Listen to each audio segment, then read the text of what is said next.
À seulement 18 km de Tahiti, Moorea se dessine comme une véritable échappatoire post-Covid.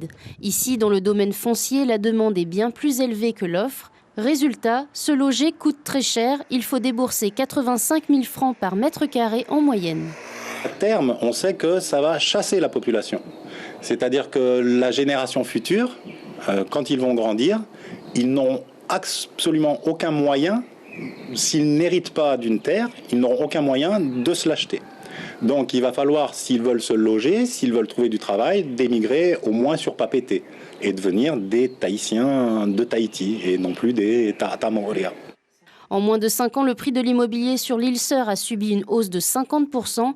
La démographie est en évolution constante avec la formation de nouveaux foyers, mais l'île d'une superficie de 134 km² n'est pas extensible. Alors la question à se poser est qui peut accéder à la propriété ? Je dirais qu'à 95%, c'est des locaux. D'accord ? Il n'y a pas énormément d'étrangers qui achètent. Je sais qu'on a toujours dit oui, il ne faut pas vendre le fénois aux étrangers. C'est un discours qui va bien sur les réseaux sociaux. Les gens ont des faux chiffres. D'accord ? Il y a 30 étrangers qui s'installent tous les ans en Polynésie française. 30. Okay ? Je ne parle pas de 300, ni 3 000, ni 3 millions. D'accord ? En Nouvelle-Zélande, il y en a eu 1,5 million.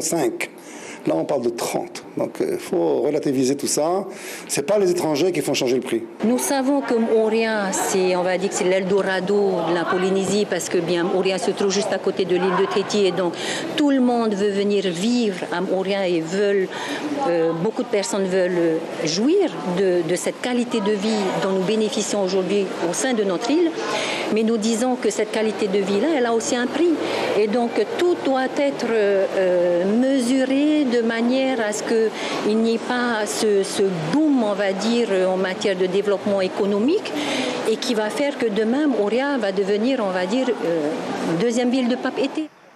En coulisses, le gouvernement se penche sur une nouvelle loi visant à protéger l'accès à la propriété. Elle concernerait les personnes attestant d'une résidence de 5 ans minimum au Fénoua. Affaire à suivre. L'information en continu sur Polynésie la première, Internet et réseaux sociaux.